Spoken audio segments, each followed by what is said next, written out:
Je vous propose dans cette petite capsule de réviser les modifications minéralogiques euh, qui affectent la plaque plongeante, la lithosphère océanique, dans un contexte de subduction. Donc, pour vous aider, je vous ai mis un schéma synthétique d'une zone de subduction. Ce schéma-là, vous l'avez vu l'année dernière en première spécialité SVT. Donc c'est un schéma qui représente la lithosphère océanique plongeante sous une lithosphère continentale, ici, qu'on appelle la plaque chevauchante dans un contexte ici de convergence. Si on prend le point de départ de l'histoire, on se positionne à l'axe de la dorsale où il y a donc formation de croûte océanique avec notamment une roche que vous connaissez bien, le gabbro. Ce gabbro, plus il va s'éloigner de la dorsale, plus évidemment sa température va refroidir et plus euh, il va être âgé. C'est ce qu'on peut visualiser ici sur ce diagramme pression-température. Donc la température en abscisse, la pression en ordonnée. On voit l'évolution d'un gabbro et notamment de sa composition minéralogique.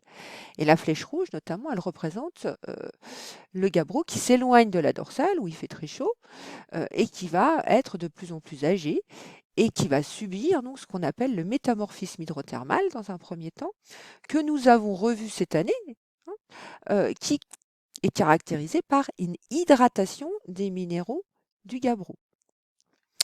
Donc plus le gabbro s'éloigne de la dorsale, plus il vieillit, plus il se refroidit et plus il subit ce métamorphisme hydrothermal. Donc le point de départ, c'est un gabbro constitué de plagioclase et de pyroxène comme on le connaît, comme on l'a vu.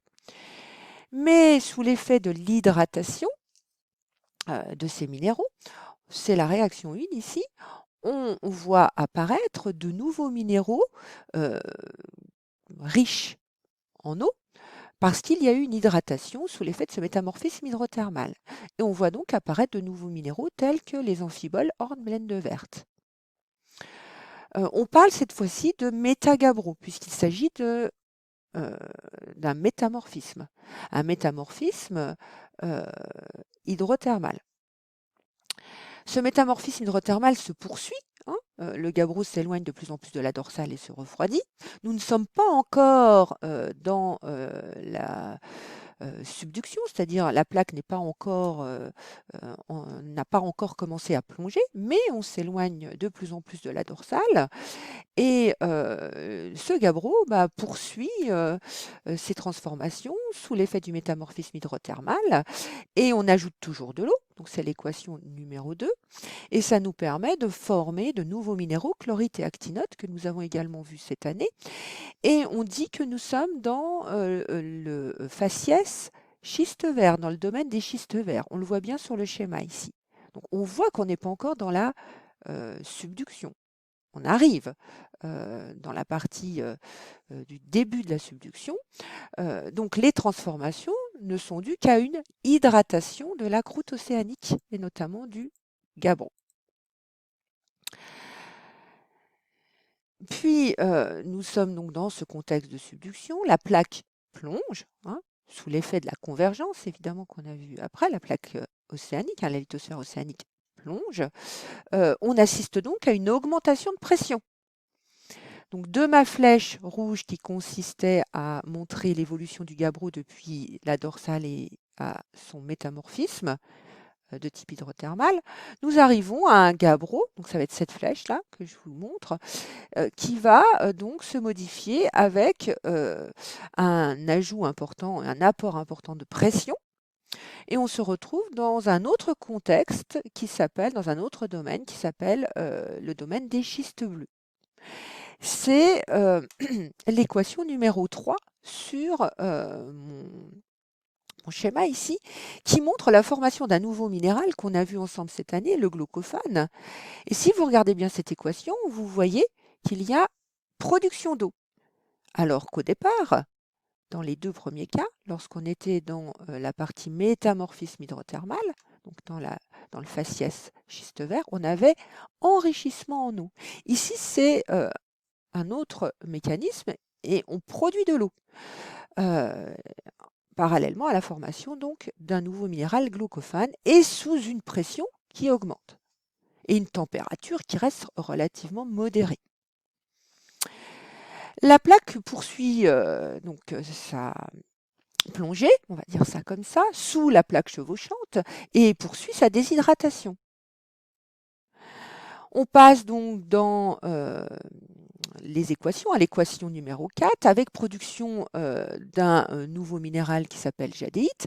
Et si on poursuit encore le parcours sur la plaque plongeante, hein, donc on augmente encore la pression, on se retrouve donc avec l'équation 5, où la pression devient donc de plus en plus importante, et où notre glaucophane, hein, ce minéral bleuté qu'on a vu, va, sous l'effet de cette pression, se transformer également et on va voir apparaître un autre minéral, en plus de la jadéite, qui s'appelle le grenat.